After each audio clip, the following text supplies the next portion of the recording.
Come and speak today. Um, I, I am always happy to share the story of George and Annemarie Roeper because I think that they were really wise people. It's always a gift to have a chance to learn from wise people. And these days we can use all the wisdom we can find. So thank you, Kara. Thank you, Katie. Thank you, the Society, for asking me to come. Let me introduce myself. I've been a journalist most of my life. I got to know the Roeper School when my daughter started attending. Roeper is best known as a school for gifted children, but it has not always been one. And the foundation of the school is a philosophy that predates by decades the school's shift to gifted education. I mean, this philosophy is super applicable to gifted children, but it's also, to my mind, the way all education should be. Now, the school asked me to be its historian because the founders and early members of the faculty and community were aging and dying. They wanted to secure the history of our school so we could always have that to return to, sort of our seed corn. George Roeper passed away in 1992. So sadly, I never got to meet him, which is a real loss. Annemarie passed away in 2012, and I did have, I was fortunate to be able to spend a lot of time with her here in Michigan and at her home in California. I'll also say I'm a little daunted today. I'm here to tell the story of a family that had a very complicated relationship to its Jewish heritage. Their lives were upended, sent on a completely different path because they were German Jews, but they didn't identify as Jewish for the most part. Annemarie was very uncomfortable as being identified as a Holocaust survivor, although she did sit for an oral interview for the San Francisco Holocaust Center. In large part, her discomfort was because she was very aware of how fortunate her family was and how much other people suffered by comparison. Although the Nazi regime took most of the family's money, they had to flee and make their way in a country they never intended to live in. But indisputably, they were very fortunate people. They had means, they acted early, they had friends to help. Very few members of their immediate family, some, but not very few, suffered in concentration and labor camps. I'll also admit I am a little daunted because I'm not Jewish. I don't pretend to be an expert, so please forgive me for any errors and let me know what I don't know. So anyways, let me get started. So George and Annemarie's Michigan connection began in 1941 when they came to the city to found their school, but I want to start earlier with their lives in Germany. Annemarie and George met when George arrived as a student at a boarding school founded by her parents, Max and Gertrude Bondi. The school was one of a sort of a small network of these progressive schools that started after the First World War. Rudolf Steiner's Waldorf School started then, and A.S. Neal's Summerhill, which I always think of as English, actually started in Germany at this time. Max Bondi actually had a doctorate in art history, and Gertrude Bondi was a real pioneer. She was a medical doctor and a psychoanalyst, one of the first women in both of those areas. But after the First World War, they decided to become educators. Like so many others, they were stunned by the ferocity and devastation of that war and really its ultimate meaninglessness. So they decided that their life's work would be to educate young people to hopefully grow up to be more humane and better thinkers so that these kind of catastrophes wouldn't happen again. And so as a psychoanalyst, Gertrude brought the conviction that understanding yourself is the foundation to becoming a healthy, whole, and moral human being. Your emotional well-being is the absolute foundation to your ability to be happy and to be compassionate. Max's major influence was the German youth movement, which had emerged in the late 1800s as a reaction against the industrialization and militarization of German society. The youth movement was a movement of young people who elevated connections to nature, connections to each other, to poetry, to folklore and tradition, to craftsmanship. It was really as a philosophy more than a movement. There were people involved in it all along the spectrum, right to left, Zionist, anti-Zionist.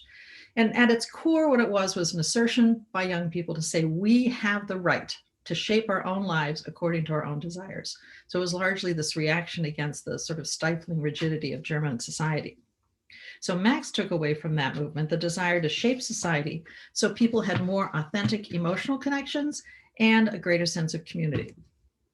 So together, Max and Gertrude brought together these two ideas, that our greatest happiness lies from understanding and embracing ourselves and from being part of this honest, responsible, authentic community. And those are the ideas that they founded their school on. I always liked George, or Max every year in his welcoming speech to the students phrased it as that he wanted to teach them to think for themselves and feel with the community. And I think that was really a really good summary. So, and actually, I'm going to share my screen here for just a minute so you can see some of the places and the people that I'm talking about.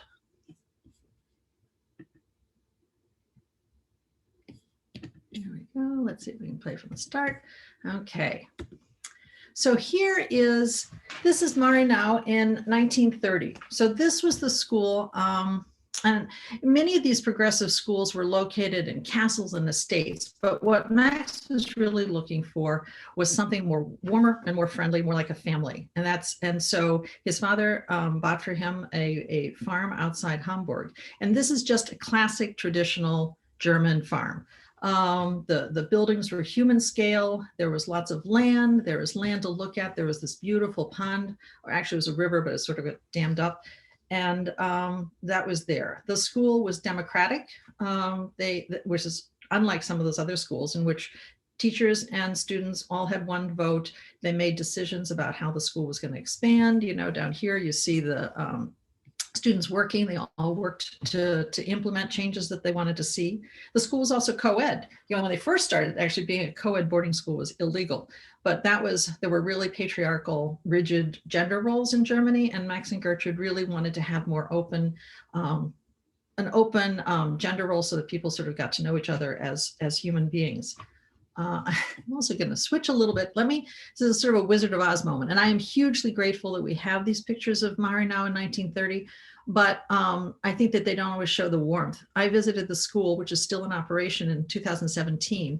And so took these pictures, which I think just starts to convey that sense of small, warm, beautiful community. It really is just a lovely, lovely place.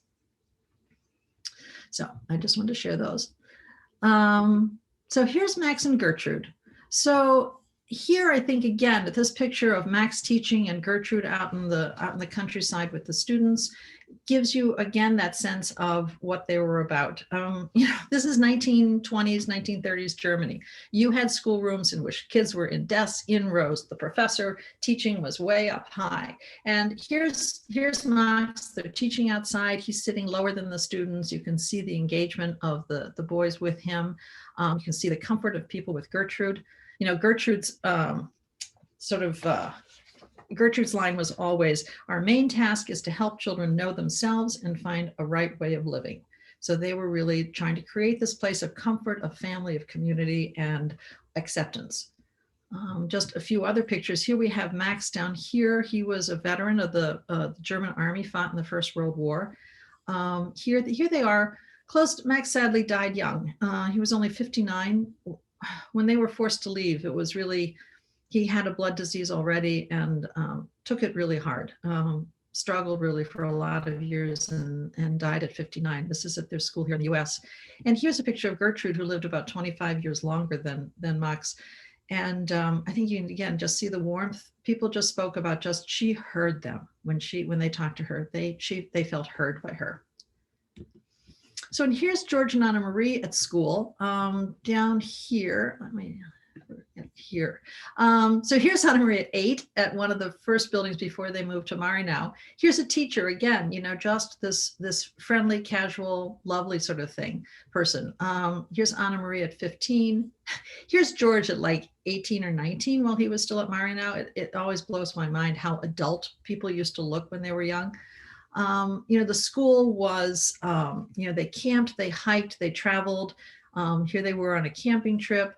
Here they were on a trip just a class trip. They went up to Denmark. Here's Annemarie here in the center, her little sister Ulla. Here's George. But again, I look at these pictures and it could be from the 1960s. So without a doubt, Marienau was an idyllic little island in Germany as they were growing up.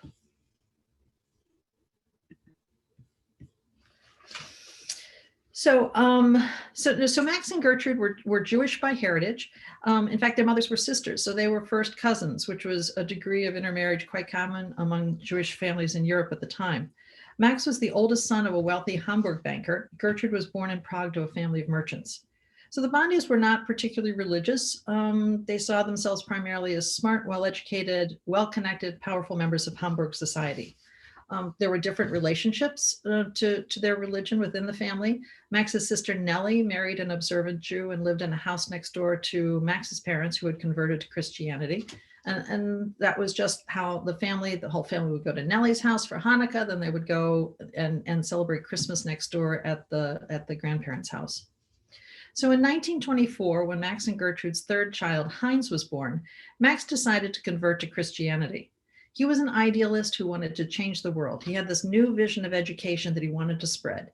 And for him, when he looked at the Jewish community around him in the 1910s, 1920s, it seemed stodgy and hidebound, and it was not something he felt connected to. He also, through youth movement and his own education, his art history experience, was really inspired by those myths, the German myths of chivalry and romance and honor, which were framed in a Christian framework. He was also deeply attracted to values that he saw in Christianity, particularly the emphasis on forgiveness. Was particularly, moved by sort of Jesus' charge that we don't forgive just once, that you forgive 7 times, 70 times, because that really aligned with his notion of children should be treated with generosity and forgiveness and embraced. They make mistakes and you always forgive and you come back to them. So in 1924, Max and his children were baptized as Lutherans. Now, Gertrude, as near as we can tell, did not convert. Annemarie said she was just completely secular. She was a scientist. Religion to her was sort of this cultural artifact that she thought of, when she's counseling people, what's your relationship to religion and knowing what that is, but she was not in any way religious. So George was not Jewish. He came from a long line of Northern German inventors and businessmen, from whom he really inherited this really proactive confidence that served them all well. When he came to Max's school, he had his eyes open to a whole new set of values beyond profits and losses and new markets. He embraced the freedom at Marienau, the emphasis on the arts and dance especially. He loved the equitable relationships between men and women instead of the traditional patriarchy that was all around them. And he was particularly moved by engaged by the democratic structure. He was really a leader at the school and helped the school develop how this was going to look, and what the structure of this, sort of universal communitarian governance would look like. So when the Nazis came to power in 1933, life began to change. George had graduated. He was at university. He was 8 years older than Annemarie, but they already had an understanding between them, and he was already like another son to Max and Gertrude. George's own father had died in 1929 while George was still at Marienau. His mother had moved to Italy. She passed away in 1935, so the Bondis really quickly became a second family to him. As the Nazis began to impose more and more restrictions on Jews, George especially began to worry. It was very fearful for the outcome for the Bondis. Max had a hard time accepting that what was going on was really dangerous to him. He saw himself as a Christian, as a German patriot. He was a decorated Jewish veteran. And in fact, those in 1933, a lot of those restrictions that the Nazis imposed did exempt Jewish veterans. So he felt a little bit reassured by that. They also had a child at the school who was the daughter of a really high Nazi official, and who was really appreciative of the help that Gertrude was giving this daughter. So that was another bit of protection. But eventually, that girl graduated. By 1935, the restrictions were becoming more and more frightening. The school was changing. There were Nazi informers on the staff.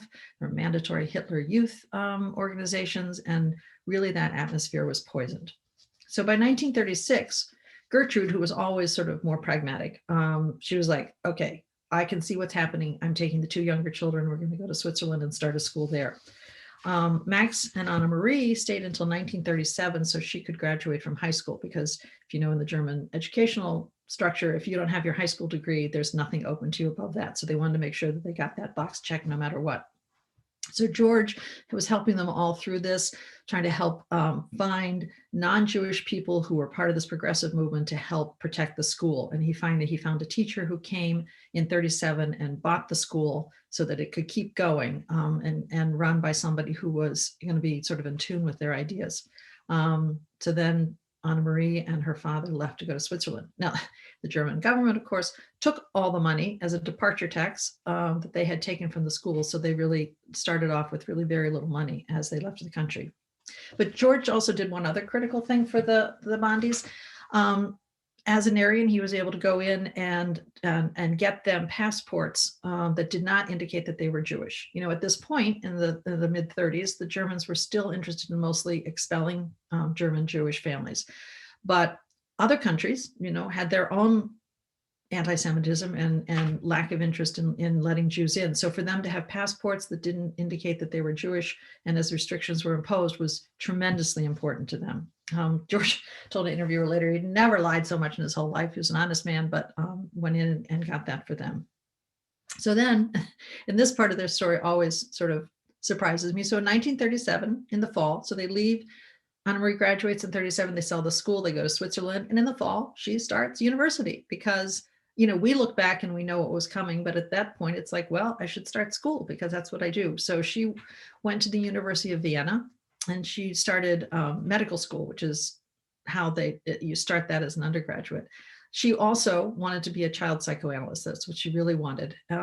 She and the person that she was living with, the family friend, lived on the same street as Sigmund Freud, who had trained her mother. And so Annemarie went one day and in that fall and had a long interview with Anna Freud and Sigmund Freud, which to the end of her life was just really one of the highlights. And so they agreed to accept her into a program that Anna Freud was starting in child psychoanalysis. And that was to start in the spring of 1938.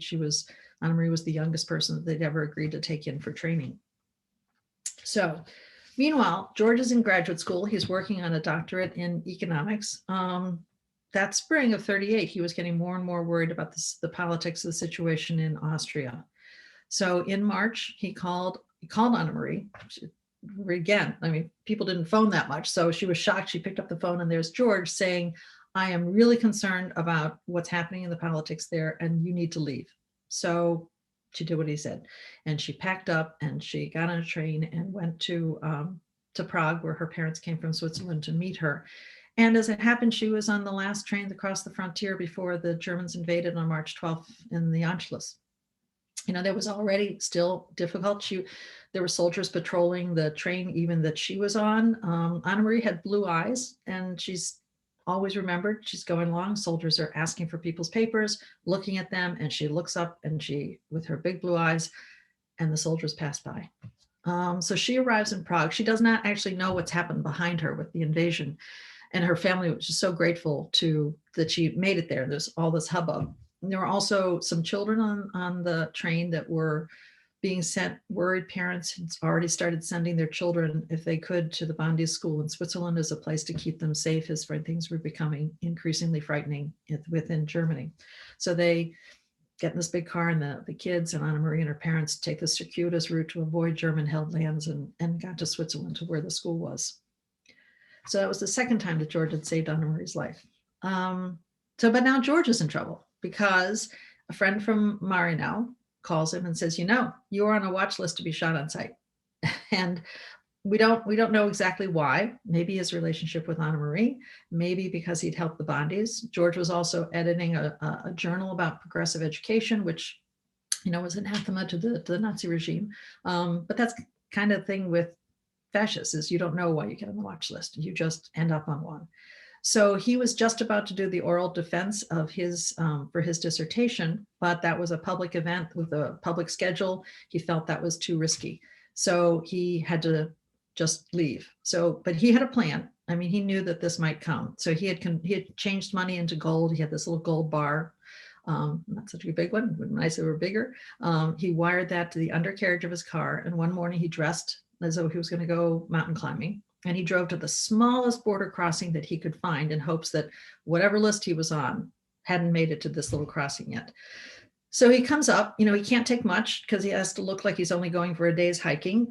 He did put a copy of his dissertation in the backpack. And he pulls up and says he's just going hiking for the day across the border. And the guard turns to go back to the little guard hut, and George he hasn't said to go or not go, but he's thinking, if I'm on that list when he gets back to the little hut, I want to be gone. So he just drove through the crossing there. And his daughter told me once that for the rest of his life, George got enormously anxious every time he came to a crossing. Even going to Windsor when they were living here, it was just, it was terrifying for him. So George joined the Bondis in Switzerland. By then, the whole family realized that that there was a conflagration probably headed for Europe, and that they were not safe in Switzerland. So in November of 1938, George took a boat to the U.S., charged with finding land for them to start a school in the U.S. You know, it's always these little stories that just kind of, remind me of just the precariousness of life. And I just share this one. So George, they're driving to Zurich. And I don't know if this is because when George was leaving to go on the boat, or if they just had to go to the embassy to do paperwork, but George was in charge of everybody's passports and paperwork. So has a little envelope, puts it on the top of the car while he's packing up.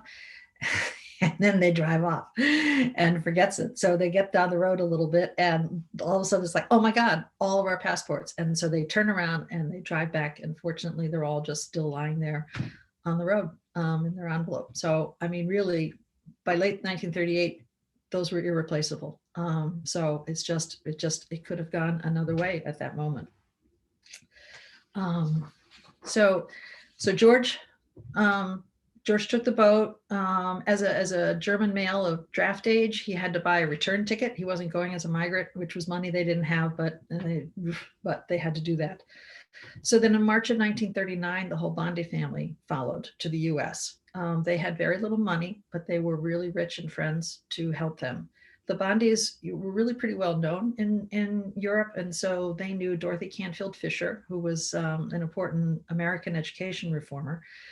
They also knew Dorothy Thompson, who was a hugely prominent foreign correspondent. In fact, she was the first American correspondent to be expelled from Germany in 1934 for her reporting on the rise of the Nazi regime. So Dorothy Thompson helped many German Jews get to safety in the U.S., and she and Dorothy Canfield Fisher helped sponsor the Bondis so they could come to the U.S. So 2 years after the Bondis' arrival, Annemarie and George got married at the New York City Hall, because that was not something that they were allowed to do in Germany or in Switzerland. George had found property for the Bondis to start a school up in Windsor, Vermont. Both Canfield Fisher and Thompson had summer homes up in Vermont. So, like many refugees, you go to where you know people. And so they ended up with a school there. Started out in Windsor, Vermont. They called the school the Windsor Mountain School.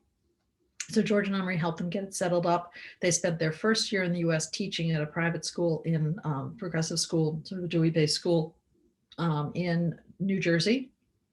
And then they went back to help the Bondis some more with their school. Let me share once again to show you some of these buildings that we're talking about. So here's the school in Switzerland. It stayed open for a few years to really try to help some of those families and get their children to someplace safe. There was a guy who was a Marino alumni who'd helped Gertrude set the school up. And so he continued to run it until 1943. This is the second house in our building for their school in Vermont. The first one I have not been to in Windsor, but after a year, it was a small house, they moved here. This is now actually the Wilburton Inn, which is a lovely inn if you ever are in Manchester, Vermont and need a place to stay. And then they settled into this property, which was the summer cottage for the Winthrop family, which was an old East Coast family, and they were selling that. And so the Bondis were able to purchase this, and this became the school that was really the embodiment of their philosophy here in the U.S. And that was open until 1975. So how did George and Annemarie get to Michigan? Well, the Refugee Network. There was a woman named Edita Sturba. She and her husband, Richard Sturba, were other Viennese psychoanalysts. They knew the Bondis. And so they left when the Nazis annexed Austria and came to Detroit. So Edita had started a nursery school in Detroit based on psychoanalytic principles. So they asked Annemarie and George to come, for Annemarie to take over the nursery school, and for George to start an elementary school so kids who were graduating out could have a school to go to. Although they were very young when they got here. Annemarie was 23 when they arrived in Detroit. George was barely 31, but they were confident about this education they had grown up with. Their ideas were really appealing. The school became very popular among forward-thinking people in Detroit who were looking for a school with all these newest ideas about child rearing. So here, let's come back over here. So this is when they first came, the nursery school was already in a little building in Highland Park, a home that has since been demolished. After a year, it grew enough that they went and they got a school here in on Pallister, which is really charming little area right in New Center, right behind the Fisher building. So, first year, the Mondis, the Rope, George and Annemarie lived there. They had the school. By the second year, they moved out to make more room for children because the school was growing. Then it grew some more. And actually it was interesting. They needed more room. And so a few blocks away was one of the branches of the United Hebrew Schools of Detroit. As the Jewish community was moving farther and farther out towards the suburbs, those buildings were becoming underused. And so they took over a wing and rented one at the Philadelphia Byron branch on West Philadelphia Street, a few blocks from this building in Pallister. So still growing. And so in 1946, they were able to purchase a property in Bloomfield Hills from the Stevens family, which was selling that. And so that was, that school was, that was really, really it's what they wanted. This was what Marcia was. It was in the country, kids got to be in nature, but they were also close to a cultural center. They still did not have very much money at any of this point. This was all just they were always living hand to mouth, but they did sort of like a Kickstarter. Parents who wanted to go to the school, parents who supported the school, lent money to George and Annemarie to buy this building, which this in 4 acres was $35,000 in 1946. And so they were able to purchase it and pay back their supporters later. Then in 1981, we bought the second campus in Birmingham at the closed elementary school there on Adams.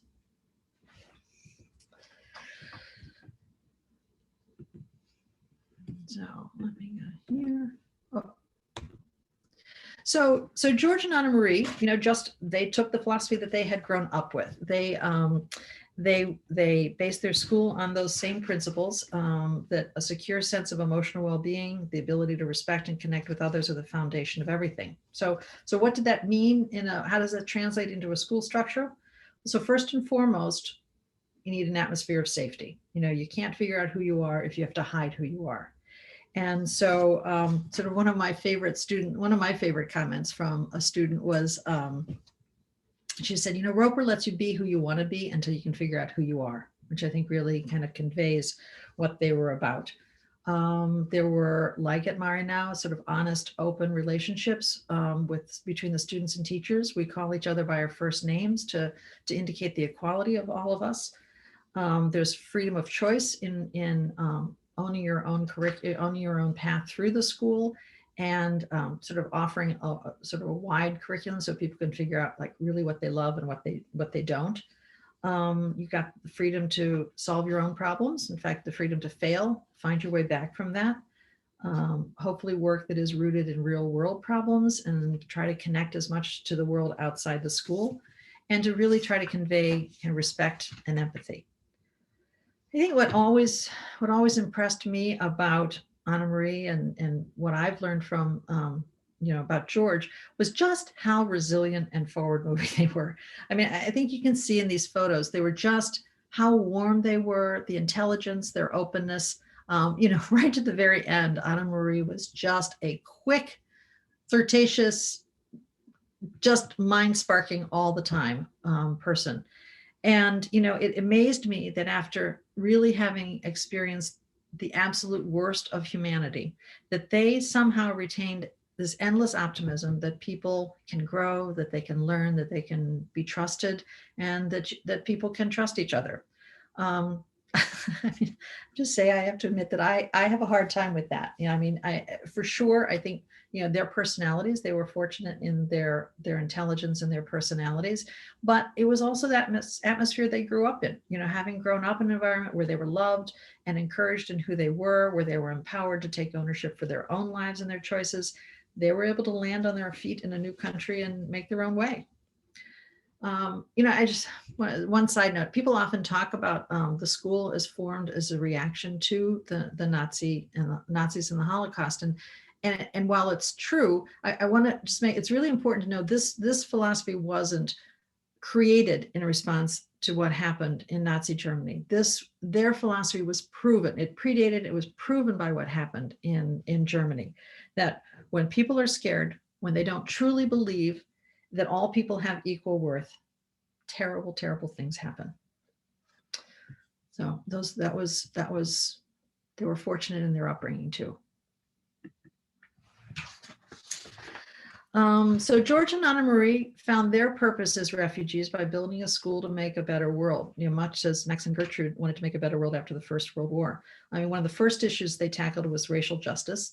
As you can imagine, when they arrived in the US in the 1940s in Jim Crow America, after their experience in Germany, they were appalled by segregation and the racism in this country.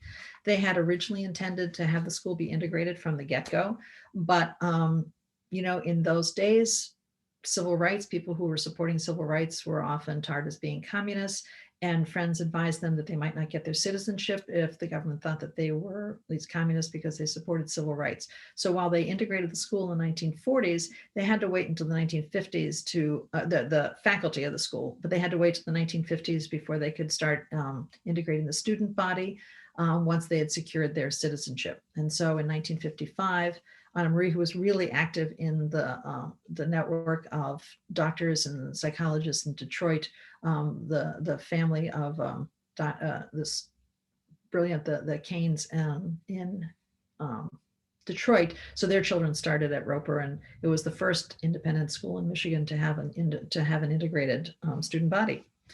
So another way that they thought that they could serve the world and make it a better place was their shift to gifted education. So in the 50s, there was an enormous interest across the nation in gifted education. It was part of the Cold War.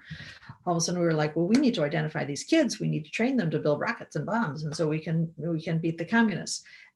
George and Annemarie were like, we don't know a lot about gifted kids. There's not a lot of research about their emotional well-being, which we think is really foundational to a good education. And so these kids are really important to our future. And so they wanted to create a lab school to figure out who are gifted kids.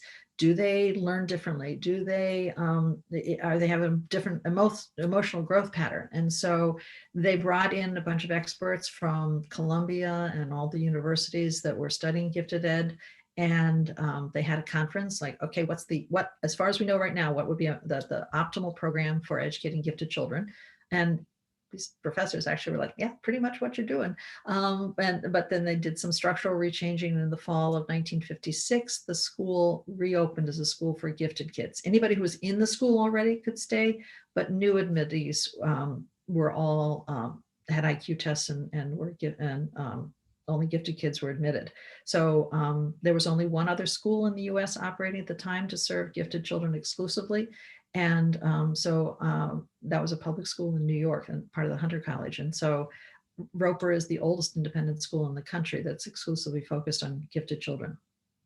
So yeah, before I close, I actually want to circle back for a minute to that notion of Max's conversion and the implication of that for this notion of knowing yourself, because it's a huge issue, and it's for sure a complicated subject. So on the one hand, Max had every right to figure out and live the identity that he felt aligned with his sense of self. The inspiration he drew from this art history background and these myths these German Christian myths really powered his life's work to make the world a kinder and more loving place through this new vision of education that he had developed. I was reading this copy of a speech we have of one Max after the war went back to Germany. He was speaking to this group of German boys, and in it he's just telling them, these kids are like traumatized after the war, of course. And he was just telling them, look, you are not bad people. You were led astray by the elders of your society. They were wrong. They hurt you. I am here to help you find your way back to honor. And this speech is just so full of love and support and forgiveness. And that's who Max was. Max cared desperately about children and to help them grow to be the kind of people he wanted to be. Obviously these values are part of many, many religious traditions, but for Max, he found them in Christianity. Now, on the other hand, he never talked about his conversion. And by modern standards of transparency, that's really problematic. His students in the US never knew he was Jewish. When they found out, many felt betrayed that he had not shared that. Now this is, again, I mean, these are sort of modern expectations of transparency that we need to think about. But, his family too was also left with a sense of confusion about their identity. His son Heinz, who was an infant when the family was baptized, was 10. It was 1934.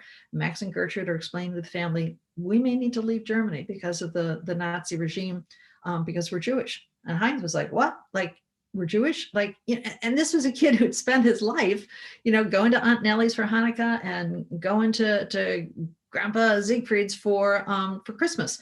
But, for a kid, that's just the way their family was. It didn't really tell him what his identity was. So that was confusing.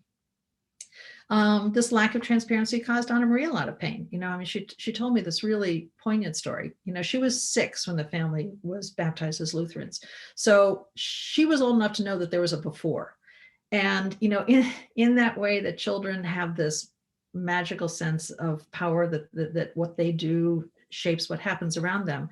For many, many years, she carried this feeling that she was the Jew in the family, and that it was her Jewishness. The rest of the family wasn't Jewish. It was her Jewishness that had brought this catastrophe down on their family so that they had to flee their home. It was hugely painful, between that. She carried that guilt for years, on top of the numbness that she had felt by having to flee her home, survivor's guilt from being here and learning, so many other terrible things that had happened to people. And, that was a huge sort of piece of herself that she just pushed down through all of her life. But in her last years, it really erupted as something that she had a really hard time sort of sorting that all through. So many people would say Max he had every right to make the choices he made, but he should have shared his journey, not just turn that chapter on his Jewish heritage.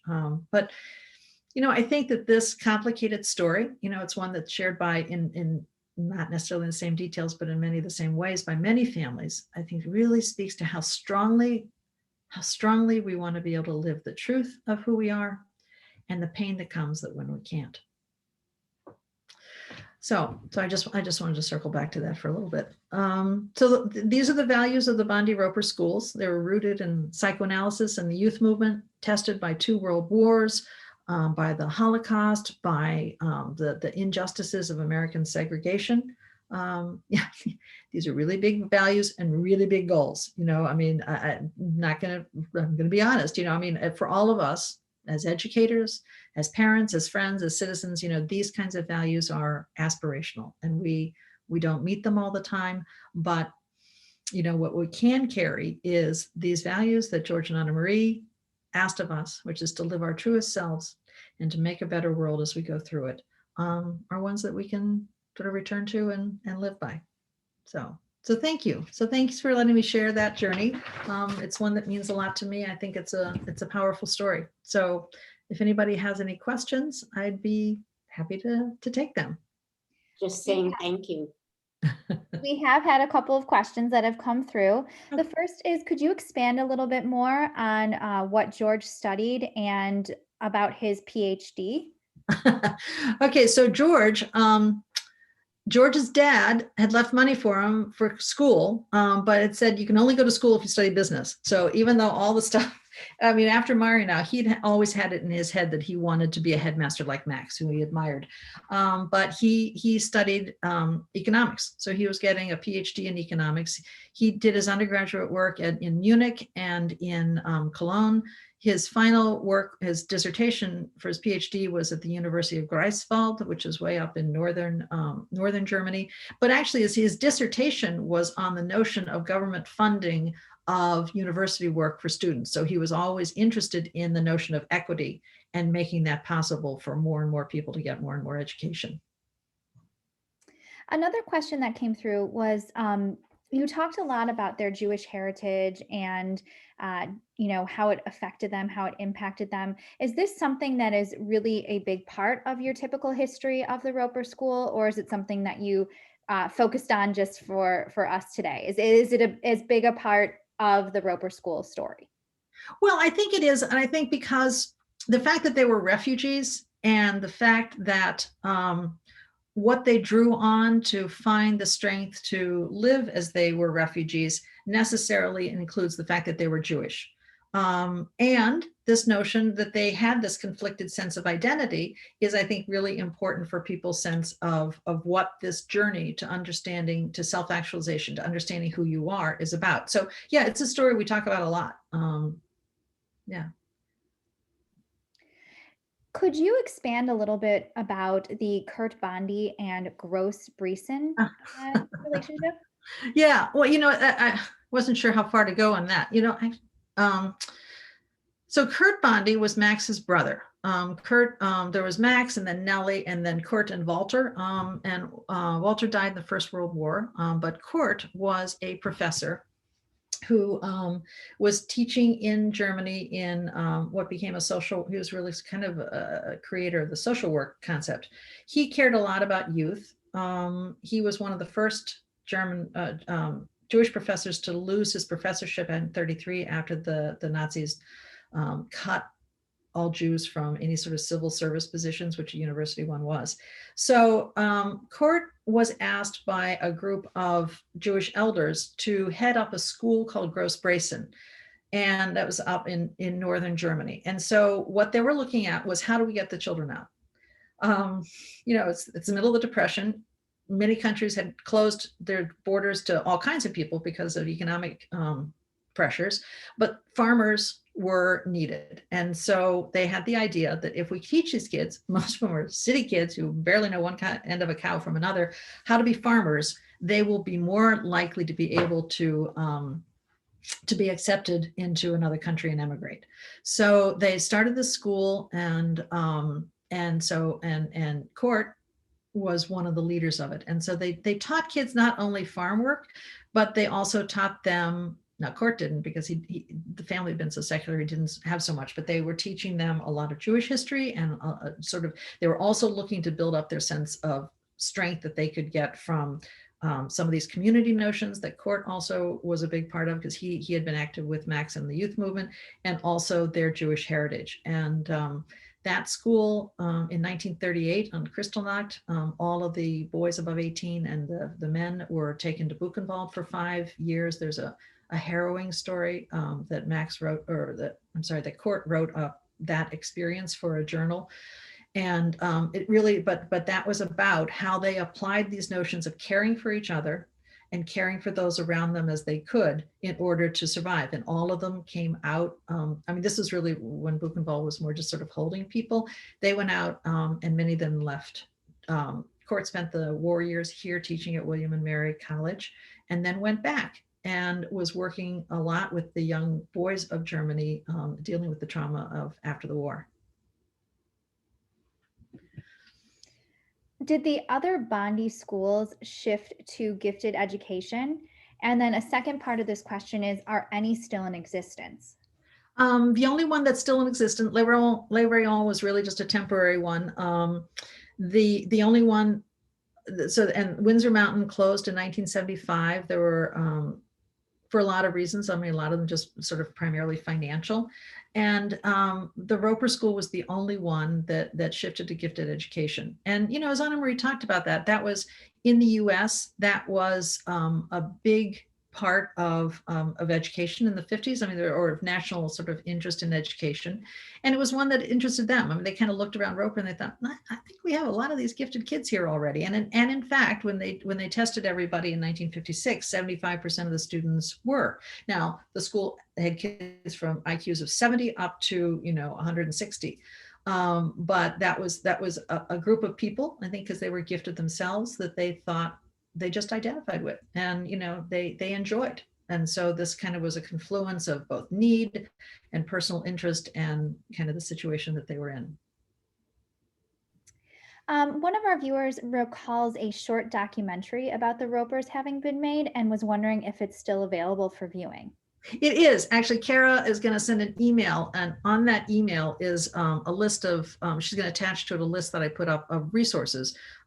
Some books about Roeper, but also a couple books that Annemarie thought were particularly important for her to kind of, one, the pity of it all, that explains kind of this, what was this assimilation like in Germany, which was really kind of unique in the diaspora. And so that's a really powerful book. And then this other book, Defying Hitler, which she thought was the best explanation of how it felt in Germany at that point with these daily shifts in politics and practices and the ways people saw each other. But on that is a link to this book called Across Time and, or this film called Across Time and Space. There are a couple of clips online, and there's a link in that resource thing, so you can look for that you can watch Annemarie, this little 5-minute clip explaining what it felt like for her, the rise of the Nazis. And then in that, when you go to that clip, it shows you where to get that. Now, the film is still only available as a DVD. Hopefully everybody's still got a DVD player. More and more people don't. But it is available, and there's information about that. Just a reminder, if you have questions, just to submit them via the chat. We'll take a few minutes just to see if there's any other questions that come through.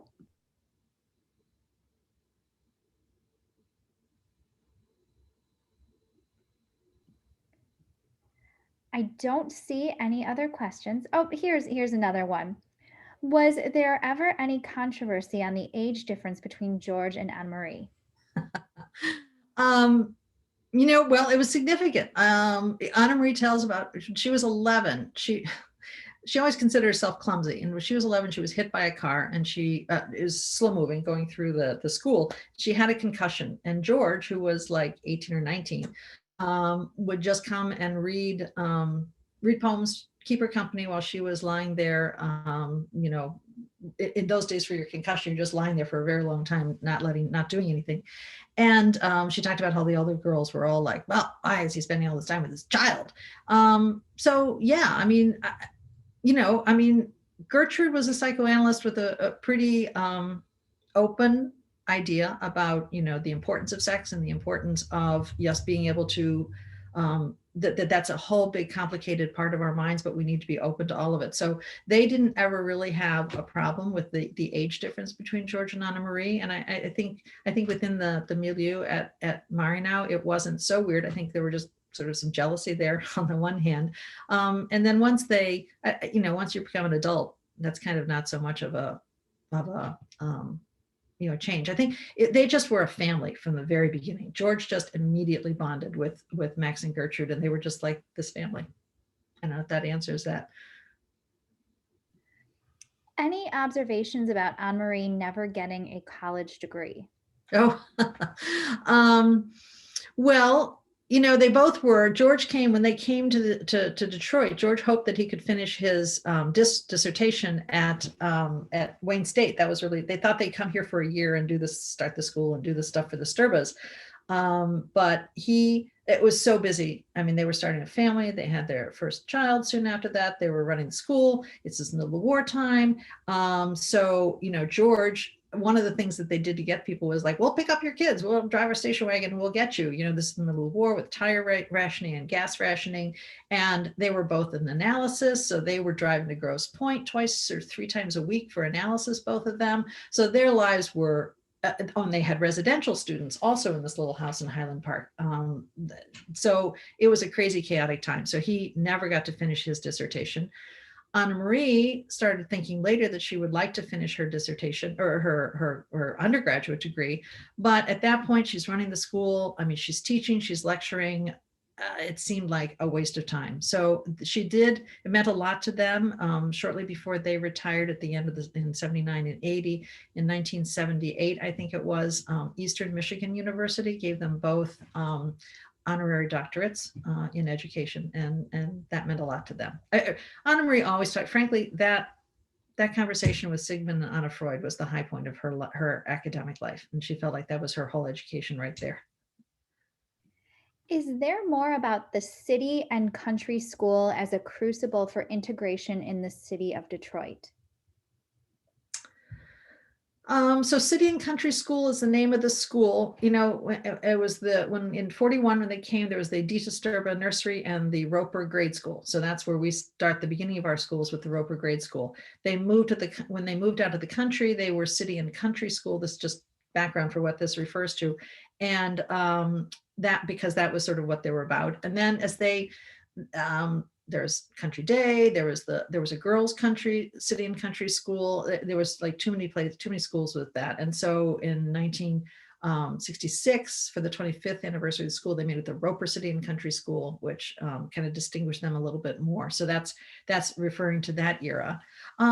They were, I mean, the school, their commitment to being engaged in the school and being engaged in the city and integration, having African-American students come from Detroit. There was a bus system in the beginning to make sure, because when they moved out to Bloomfield Hills, there's nothing. There was Cranbrook, there was this school, there was a general store right there at Long Lake where the mobile station is now. So it was really empty. And a lot of families were like, oh, why are you going to the country? But they really did want that. And so they brought out, they had buses, went to Flint, Ann Arbor, Detroit to make sure kids could get to the school. And they were always engaged with the school and with the city. And so, they were, again, first integrated in an independent school in Michigan. And as far as I understand, is talking to people that dealing with those racial justice issues were hugely important. They had retreats, and that was a big part of the conversation at the school all through the 70s in particular. Are there any other questions? If so, please submit them via the chat now. We're having such a lively question and answer session. I know everyone's really enjoying it. Good. We'll just wait a minute and see if any other questions come through. I'm not seeing any more questions come through. So thank you so much, Marcia. This was a really wonderful, inspirational afternoon. It was wonderful to hear the story and the history behind the Roeper School. And I think I can speak for everyone when I say we all really, really enjoyed it. And thank you all for Zooming in with us. We look forward to seeing all of you on our upcoming programs and seeing you again very soon. Thank you very much, everyone. Okay, thank you. Thanks for your attention. Bye-bye. Bye, everybody. Have a great day.